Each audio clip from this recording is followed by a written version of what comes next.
baterista lendário, Black Sabbath, Dio, tocou em todos os discos clássicos dessas, na grande parte dos discos clássicos dessas bandas, mas ele tem muito mais história para contar. Está no Brasil fazendo um workshop, passando por algumas cidades.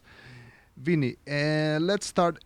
I know you play in a lot of classic hard rock and heavy metal albums like Dio, the first albums from Dio, and Black Sabbath, the Mob Rules and Live Evil. But I understand that you reached the highest point on your career before that, when you played with John Lennon. Is that a true story? You played with John Lennon? Could you share this story with us? Yeah, I had a band in New York, and I was 16. Deceiver. What's the name of the band? Well, the name of the band, we had different names. We called it BOMF. BOMF. Band of Mother. Okay, we got it. Figs. We couldn't think of a name. So our guitar player knew Jimmy Iovine from Interscope Records, and he was a big producer in New York. And he liked the band, and he brought us to the Record Plant Studios in New York City to record. And he produced us. The Record Plant Studios owner liked the band and signed us to a management contract. So he gave us a big room in New York City at the Record Plant Studios to rehearse for free. And it was, for Manhattan, that's amazing. So we would be up there every night rehearsing, and that's where John Lennon recorded.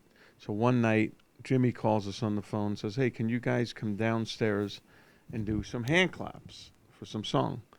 Back in those days, this was 1975, there were no computers. So you want hand claps, you get real hand claps. So we went downstairs, and then we see John Lennon in the booth, We went, oh, no, it's John Lennon. Oh, my God. So we did hand claps on the song he recorded called Whatever Gets You Through the Night. It's all right. It's all right. I've got blue outside. It's all right. It's all right. Me and my band doing hand claps. And then we went back upstairs to our room.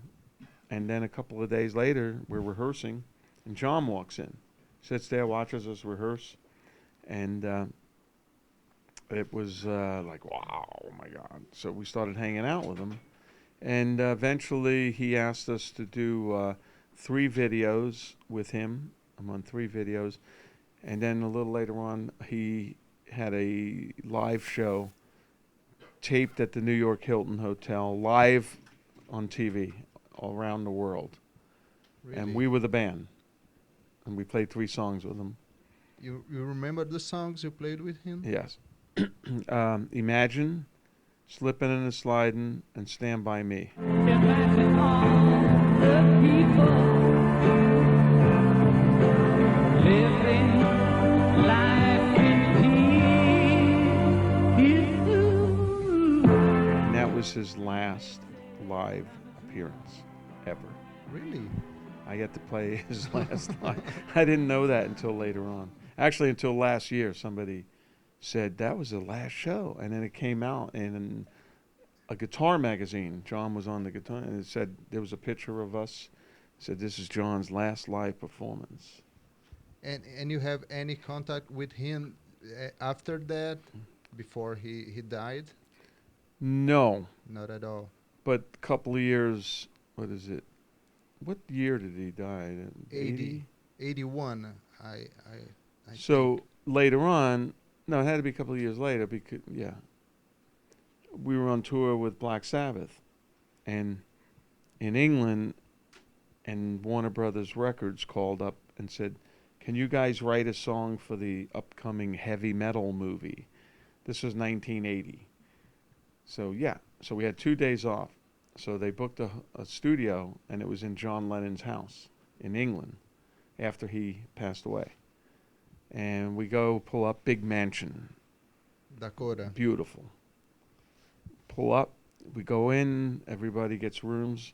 I get John's room. Really? I go to open the door. It says John and Yoko on the door. Yeah, so I went in. I went, nah, he just died. So I thought it was weird. I was scared, frightened. And you were No, I didn't want to stay in his room. He just passed away. So we hung out in that house. And you opened the closet door. Beatle platinum albums falling out. Look, it's Sgt. Pepper. Oh my God. Everybody, even Tony Iommi and Geezer and Ronnie, freaking out. You know, it's the Beatles. You look in the closet, you go, oh my God, look at this Beatle memorabilia, you know, just all over the place. So we recorded and wrote the Mob Rules song there at that house. And that was the first recording we did together with me in the band. And that's on the movie soundtrack Heavy Metal. Yeah. Then when the tour ended, we re-recorded it for our album, The Mob Rules, in Los Angeles.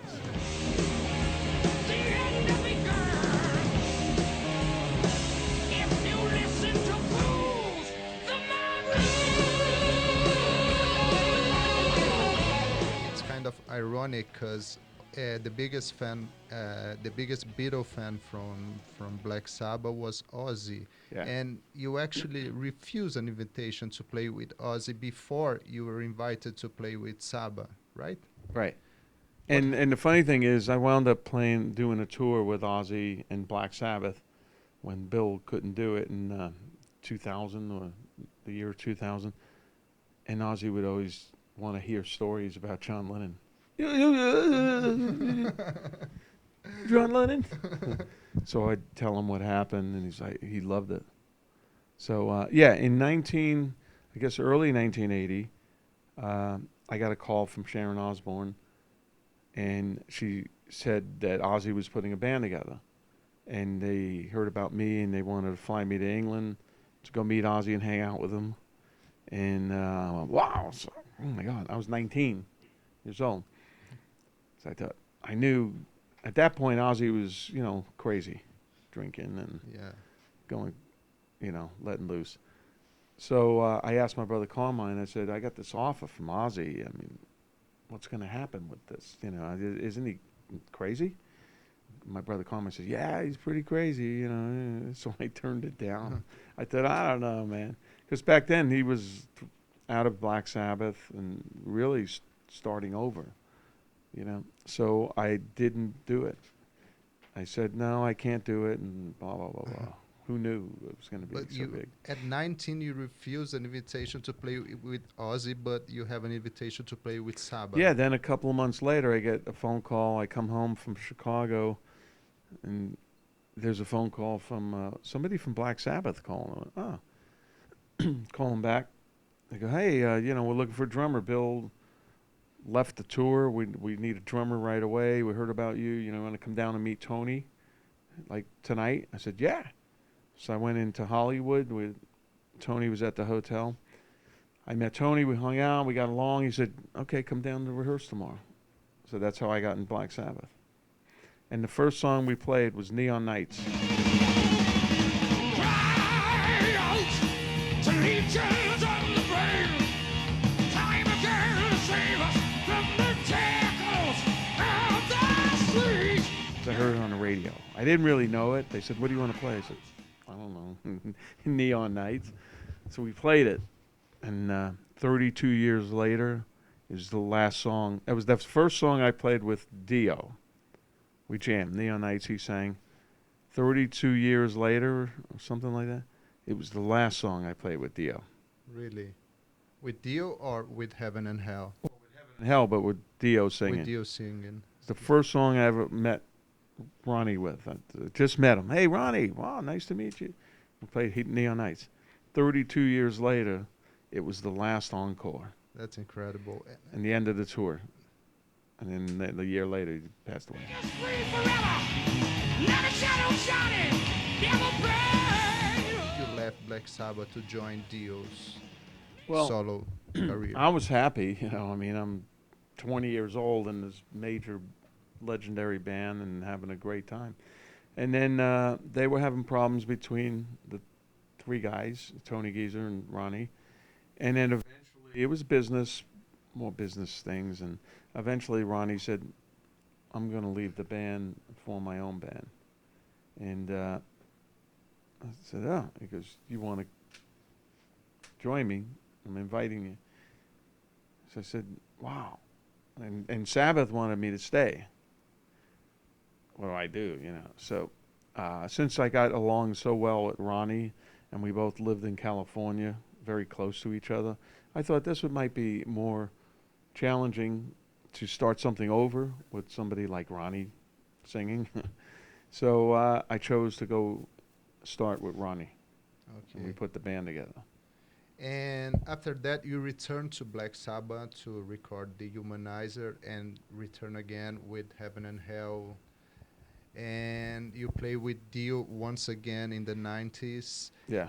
And what about this? Did you feel disappointed not being in the reunion band, the new reunion band with Ozzy and Tony Iommi and Geezer? Well, yeah, since there were some roots there, would have been a very good highlight to go back and play with them again. You know, it would have been amazing. But, you know, there's a lot of business decisions made around people around the band. Sometimes it's not very, bands don't make a decision based on music. It's made a different way, you know. So I didn't do the album, you know, it was a different producer that I didn't know. Rick Rubin. Rick Rubin. I don't know Rick Rubin. So he brought in somebody he knew, Okay. and the band played with him. So Because when Bill Ward left, everybody considered that was the natural choice was you. yeah. But the other thing was we just did 3 years of Heaven and Hell. Yeah. Tony Geezer, Ronnie, and Vinny. And now it would have been Tony Geezer, Vinny, and Ozzy. You have any favorite story about Gio? Yeah, he was a wonderful person, and he loved his music, he loved his fans, and then he loved you know, his family and everything. But the music, and he loved sports. His fans were really special to him, and when I first joined Black Sabbath, we played a big show somewhere in the U.S., big arena, you know, 10,000 people, sold out. And at the end of the show, we hang out. Then we finally get in the cars, the limousine to leave, go back to the hotel. And we drive out of the gate, and then Ronnie sees a bunch of fans there waiting for autographs, and it was cold. So we pull up. Ronnie says, stop the car, stop the car. Driver stops. He gets out and goes over and signs everything. And I got out too. Wow, this is amazing. Oh, went out there and signed everything, took pictures, and then we went to the hotel. And then on the first Dio tour, you know, we were in England, and we would play. It was winter, cold. And afterward, there'd be like 50, 75 kids outside, fans, waiting for autographs and stuff. So Ronnie saw that, and he said to the management, bring those people inside. So we did that. We'd go there and sign 50, 100 things there. That's an awesome Yeah. story. And he'd Yeah. remember your name. Yeah. If I've he, heard that. if he met you, next time you see him, he knows your name. You remember the last time you talked to him? It was beginning of the year, and we were scheduled to kind of play in the summer, some dates. And then he was getting chemo, and he eventually wanted to get together just to play, me, him, and Geezer, so he can start getting his voice back in shape, you know. And so he called and left a couple of messages, and then I, you know, when I talked to him, he said, you know, I want to have a play with Geez and you and get my voice going. Sure, man, whatever you need. That's one of the last times. I still have recordings of his messages. From all these classic albums you recorded with Black Sabbath, Mob Rules, The Humanizer, with Heaven and Hell, with Ronnie James Dio, which one is your favorite work? I would say Holy Diver. Holy Diver. Yeah. Yeah, That's it was a fun album. We were having a ball making that, having a lot of fun making the music, writing, and And nowadays, you have more pleasure touring with a band with Hollywood Monsters or touring alone with the clinics. well, I do a lot of. I love doing the clinics. Like I'm here in Brazil doing 6 clinics, and I love doing that. But the new project is the original Dio band.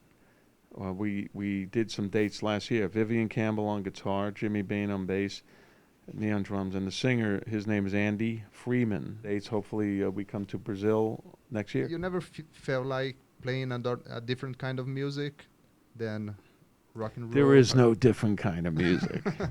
Heavy metal. Now, I love playing hard, loud metal, rock, whatever you want to call it. Awesome. No ballads, No. no love songs, no unplugged stuff. No problem. Thank you very much for your time. Thank you for the interview. Thank you for the music. Thank you. Awesome.